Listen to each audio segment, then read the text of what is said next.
Hey. Good morning.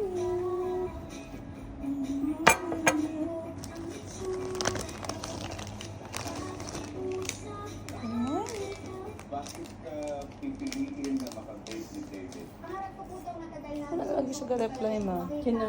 Sheena. Kalakat na sila. Basi nakalakat mo. Basi Hindi na siya online. Kalimot ko ng hulam sa iya para sa kaulan.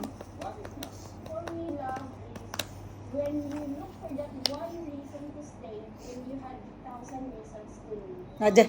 Ang tayo Copy. sa pagmamahal ay Happy ticket. Happy ticket. Happy ticket. Happy ticket. siya bilang incident. And then naman, yung lock screen ko sa phone ko,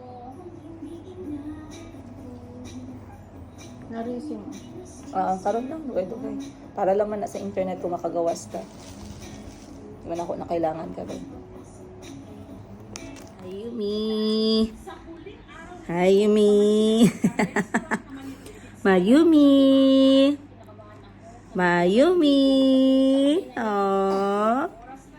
Mayumi. Mayumi. Mayumi. Mayumi. Parang nalugi. Parang nalugi kami, guys. Mayumi. Mayumi. Ah. Mayumi. Ah. Mayumi. Mayumi.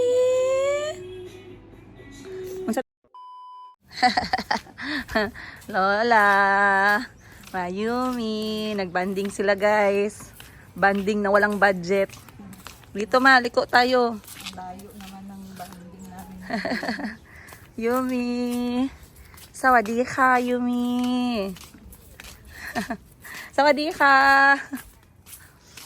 Mayumi. ไปไหนจ๊ะ ไปซื้ออะไรคะฮะเบ๊ Ano nga? Wow.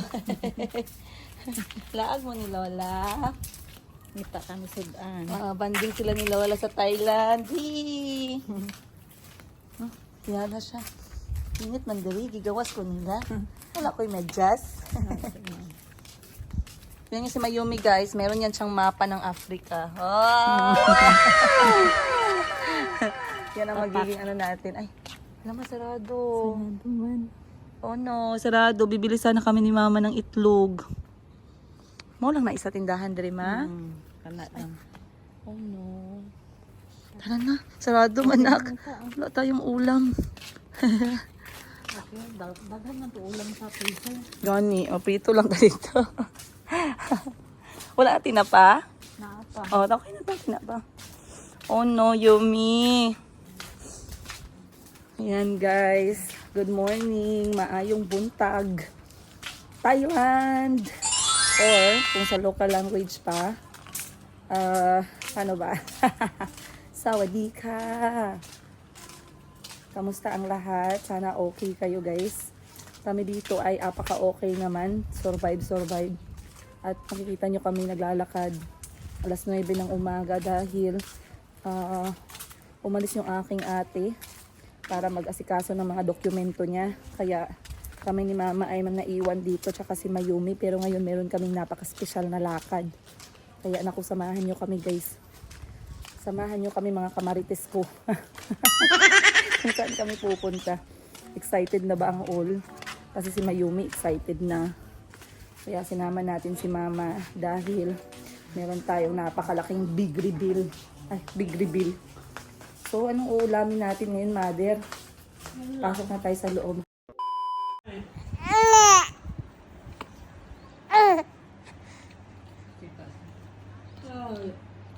Mayumi! Ganahan siya siyang pangalan. Mayumi! Mayumi! Mayumi! Mayumi! Hi, Mayumi! Ah. Oh, Mayumi! Mayumi! Mayumi! Aw. Mayumi! Ay, okay.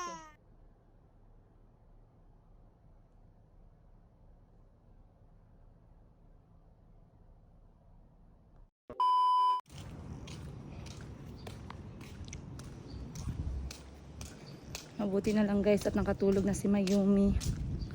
Si mama naman ay may kausap sa telepono. So hindi muna ako nagplan ng anything today. Dahil ngayon ay meron tayong pupuntahan. Ay, meron pala tayong imi-meet. Kaya hindi ako nagplan ng any activity. Ay. Naparami yung kain ko in fairness. At least yung bigas ng Pilipinas guys, available din po yan dito. Kaya masarap yung kain namin ni mama kanina. At sardinas yung aming ulam. So ngayon pupunta muna ako dito sa kabilang bahay. Ang daming bahay ah. Pupunta muna ako dito sa kabilang bahay para kunin ang aking hinahanap na gamit. So samahan nyo kami ngayon guys dahil ngayon ay baka umiyak tayo. Baka umiyak tayo sa mga ganap ng buhay.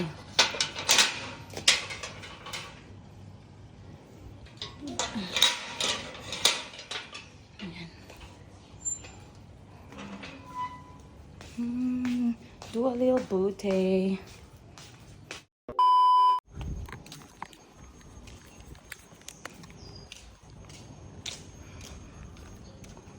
Okay guys. So, hindi ko pa palang sa inyo na ikwento no kung bakit sinama ko si mama. So ngayon ay second day na namin dito sa Thailand. Kung nasaan kami ngayon guys, we are like 30 minutes away from the heart of Bangkok. Kung narinig nyo na yung shopping center ng Bangkok na Pratunam Market at Platinum Market or yung Bayok Tower, mga 30 minutes away lang kami dun. At ayan nga, sinama ko si mama guys, hindi lang para makapag-banding kami. Alam nyo naman na ang tagal kong nawala sa Pilipinas, mga 10 taon na akong OFW. Tapos lumipat kami sa Africa, hindi talaga ako masyado nakakauwi. Kaya ngayon na nasa Pilipinas na kami, tinatry kong bumawi in any way para makapag-spend time din si mama sa apo niya, makapagpahinga. At syempre ako na din. Ayan, kaya kawawa naman yung mga nanay natin guys na hindi nagkaroon ng chance na magbiyahe, no? Hindi nagkaroon ng chance na makapag-travel. Kasi syempre, naghanap buhay sila para mapagtapos tayo, para mapakain tayo. Tapos, hindi man lang sila naka-experience magsakay ng eroplano. Kaya, ngayon na at least medyo kaya naman namin guys at medyo meron naman ng pambili ng ticket, talagang bumabawi ako. Ngayon meron akong nakitang nag-comment. Meron po ako nakitang nag-comment dun kung bakit hindi ko isinama si Chico at saka si Kulot. Syempre guys, hindi naman lagi na, hindi naman sa hindi natin gusto. Pero financially, hindi natin nakakaya all the time. So for me, sa aking posisyon, of course gustong-gusto kong hindi mahiwalay sa mga anak ko. Gustong-gusto kong maisama sila sa mga ganap-ganap natin palagi. Pero hindi natin kaya. Yan, hindi naman tayo guys si Small Laude na meron tayong ating milyonaryo. Nadamay pa yung ate. Hindi naman tayo pinanganak na bilyonaryo na kuha-kuha na lang ng pera dyan. Of course, lahat ng ginagawa natin guys, pinagtatrabahuan natin. Kaya, hinahati-hati ko lang yung katawan ko, pati yung pera ko, hinahati-hati ko lang. So, minsan, ang kasama ko, yung mama ko, minsan mga kapatid ko, minsan, most of the time, syempre, yung mga anak ko, alam nyo naman na lahat ng ginagawa ko ay para sa kanila talaga. Ayun. So, syempre, like sa sinasabi ko, si mama, she's not getting any younger. Though, parang mukhang 18 years old lang yung nanay ko, guys, pero nasa 60 plus na po yung aking nanay. Kaya po ngayon talagang tinatry namin na mag-catch up at mabigyan siya ng experience na hindi niya na-experience before kasi the world is beautiful. Oh, diba? Totoo naman talaga yan. The world is still very beautiful and there's still a lot of places we want to see. At alam ko hindi man sabihin ng mga nanay natin, they want to travel also. They want to see new places. They want to try new food. They want to meet more people. Hindi man nila sabihin sa atin yan guys, dapat meron tayong initiative. Diba?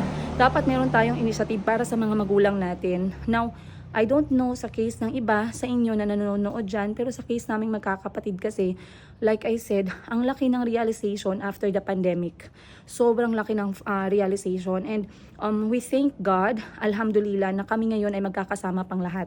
Kami ngayon ay sobrang healthy and we are all alive and we are all having this chance in life to make more memories, to enjoy life. Kasi I know some of us, hindi natin nare-realize, no? Pero we only have one life to live. One day, we're still going to lose this one. So why not spend this time at saka spend natin yung pera natin sa mga taong mahal natin, sa mga taong nagmamatter sa atin.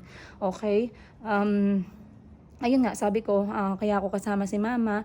Other than that, of course, maganda din na meron akong support para sa aking pagbiyahe kay Mayumi. At si mama ay enjoy at mahal na mahal din ang kanyang mga apo. Syempre, mahal na mahal niya din si Mayumi. Regardless of everything that happened, guys, yung nanay ko po wala yung pinipili.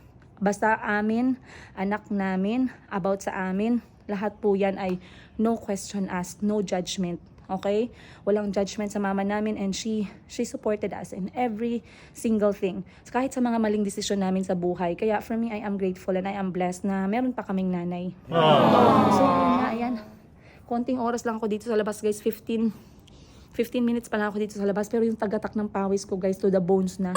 So, papasok na muna tayo at mag-aayos dahil ngayon ay magpre-prepare tayo for the greatest day of our Bangkok, Thailand trip. So, stick with us and keep on watching. Alright guys. Ayan, magpe-prepare na tayo dahil time check natin alas 12 na po. Ayan, alas 12 na ng tanghali. So, kulutin lang natin ng konti itong aking buhok para medyo igat-igat ba. Para presentable naman tayo guys. Kaya naman pag hindi tayo presentable, no? Ayan. So, let me take this opportunity para chikahan ko kayo. Sorry, nag-distract ako kasi salamin yung nasa harapan. Let me take this opportunity. Close ko yung door. Kasi si mama ay nanonood po ng Jessica Soho sa baba. Let me take this opportunity para chikahan ko kayo ng aking buhay guro dito. Kasi maraming nagme-message. Sorry, buhay guro in the past. Marami pong nag-message sa akin na paano daw ba mag-apply dito ng pagiging guro sa bansang Thailand. Ayan. Eto guys, hindi ko po kayo ini-encourage na iwanan niyo yung bansang Pilipinas. Kasi baka mamaya pagalitan tayo ng presidente natin. Ang ibig ko lang po sabihin, para lang po ito sa mga nagtatanong. Okay? So dito po sa bansang Thailand ay napakalakas talaga ng teaching job. Kasi lalong-lalo na yung mga nagtuturo ng English or kahit anong subject, basta English yung kanyang tawag nito, English po yung kanyang salita ng subject. For example, math sa English. Ayan, English yung primary way of communication. Then meron ding mga science subject, meron ding social studies, ganun. Of course, mas lalo na kapag ka English major, right? Ngayon, dito sa bansang Thailand po, talagang kailangan nila ng mga ganong teacher kasi hindi pa rin sila, hanggang ngayon, hindi pa sila ganun ka, let's say, knowledgeable in speaking English. Merong iba, yes, pero majority po talaga ay hindi pa nakakapagsalita o nakakapag-communicate ng English. And we all know that we need English para hindi lang sa during travel, kundi para na din sa tourism ng bansa. Ayan. So, hindi lamang dito guys, Pilipino, no, yung sinasabi ko, lahat ng nationalities, lalong-lalo na po yung mga Westerners, talagang napakarami dito sa bansang Thailand. Ayan. So, hindi ko lang alam kung nag-change na yung mga, I'm sure marami na po ng mga nag-change na mga policy since I left Thailand 4 years ago. Ayan. Pero on our time kasi guys, I do remember na during my time when I graduated 2011, sobrang lakas ng pangangailangan nila ng English teachers dito.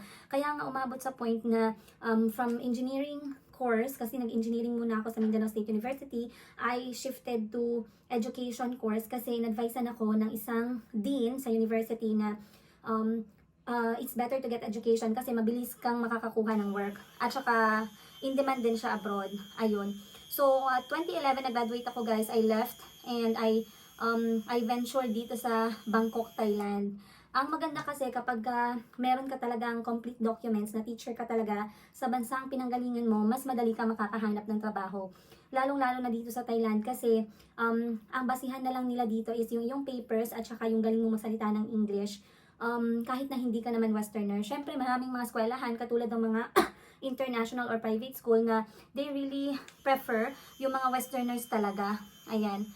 Kung bakit, baka maichika ko sa inyo sa mga next nating episode.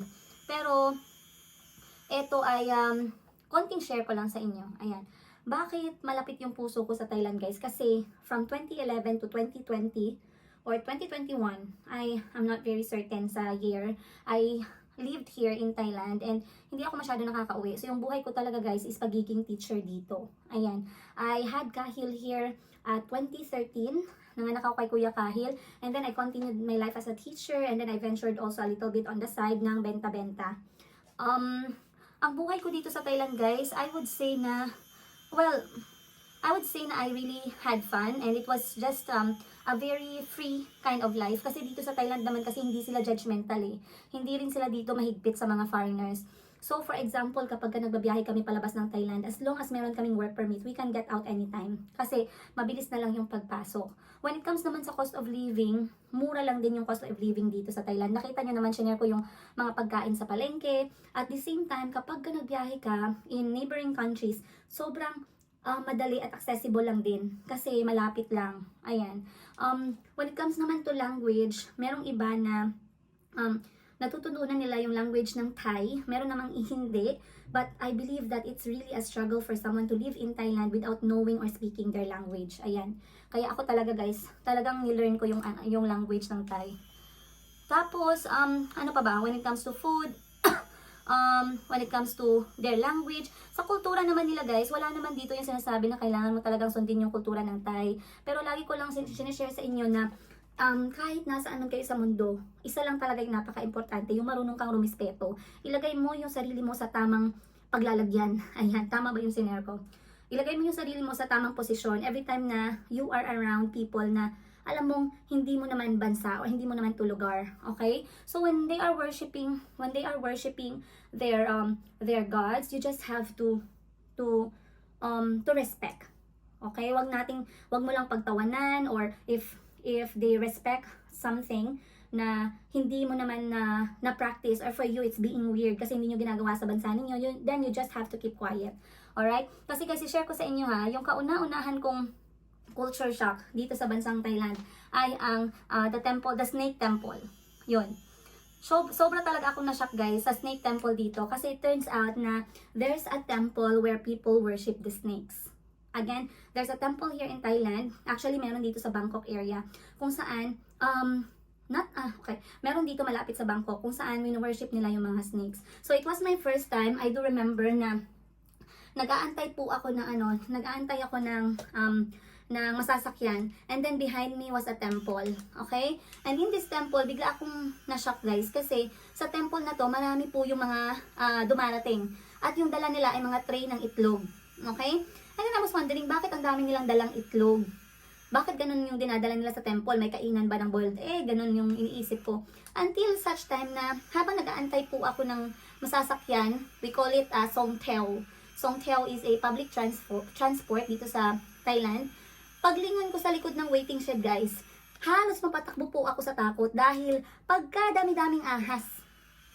Ang dami-daming ahas, guys, sa likod ng waiting shed, at merong puno po sa likod ng waiting shed, at ang dami-daming ahas talaga. So for me, kung sa Pilipinas yan, parang, alam mo yun, mananawag ka na lang ng mga barangay para, alam mo kasi hindi naman normal yung gano'n na napakaraming ahas, tapos nandyan sa highway, tapos ang daming tao nag-aantay sa waiting shed. Ngayon, doon ko na-realize, edi sinumbong ko doon sa kakilala ko na matagal na sa Thailand, guys. Doon ko na-realize at doon nila kwento sa akin na yung temple pala na yun ay Snake Temple. Doon pumupunta ang mga tao para panoorin yung mga ahas habang nagbibehave sila in their natural environment. Doon nila pinapakain at nagdadrop sila ng tray ng mga itlog para ipakain sa mga ahas. Kasi they do believe that those snakes are the reincarnation of someone. Okay? So whatever is the deeper meaning or the deeper explanation for the Snake Temple, hindi ko na po alam. If you want to learn more and read more about it, please feel free to do so. Pero dito ko lang talaga yan nakita, guys. At isa yun sa aking mga culture shock dito nung bago pa lang ako sa Thailand. Way back. Okay?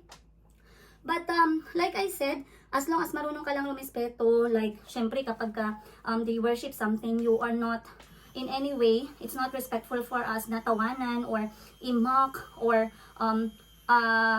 behave opposite like how they do behave around their religious belief. Ayan. Okay? So, yun yung isa sa mga learning ko dito sa Thailand when I was working here as a teacher. Eternity later. Break muna tayo sa chika-chika. Ako iinom muna ng lactasoy. Ito ay yung aking used to be paborito dito. Ito po ay para siyang soya milk. Ayun. So, iniisip ko lang at least nakakatulong din sa breastfeeding natin. May paliquid tayo. So, wala yung ate ko today like I said guys kasi nagkaroon si ate ko ng extension of visa kasi pag nandito ka sa Thailand, ayan, at naubos po yung iyong free 30 days na visa, pwede ka namang mag-extend. Huwag naman tayong maging TNT guys. There's a legal way to stay in a place or in a country. Lalong-lalo na kapag alam nyo na alam nyo naman na limited lang yung araw ninyo na free sa visa. So, always follow yung mga visa rules and regulations nila para walang problema. So, kapag kulang yung araw mo dito, nagbakasyon ka, pwede kang mag-extend. Pwede kang mag-exit sa mga nearby countries para pagbalik mo, madagdagan ka ng another 30 days or marami ka pang option. Ayun. So, inumin ko muna tong gatas. Nanghiram nga pala ako ng SIM card sa ate ko guys. Na Thai SIM card kasi kailangan ko yung internet pag lumabas kami at saka kailangan natin yun para makapag-book ng mga taxi at saka ng kanilang Uber dito. Eto nga at nagsimula na ako maglagay ng app para at least kahit na lumabas kami lang ni mama, kaya naman namin dahil meron na akong app at meron akong SIM card.